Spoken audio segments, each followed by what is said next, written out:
After the death of George Floyd in Minneapolis, police departments have been under fire across the country, including here in San Antonio. This afternoon, city officials met with San Antonio Police Chief William McManus to review discipline policies. Eyewitness News reporter Vanessa Croy joins us now with details. Well, Deb, Chief McManus said today that what's happening in our country gives them the opportunity to look at current policies and make changes to better benefit the community and the department. But he was also quick to point out that cities across the country are just now starting to change policies like banning the use of chokeholds that SAPD has had in place for years. McManus said the use of force policies already in place, like de-escalation practices and exhausting all those options before shooting, promotes accountability.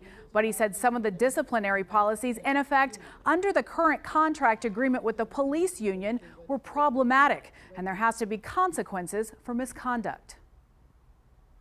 Consequences for misconduct must be certain and they must be final. State law and collective bargaining contracts protect bad officers. Now, over the last week, SAPD has gotten criticism for shooting rubber bullets at protesters. McManus saying today the ammo was used to disperse crowds after officers were hit with bricks and bottles. But he said moving forward, if there's a need to use those rubber bullets again, the order must come directly from him. Deb, back to you.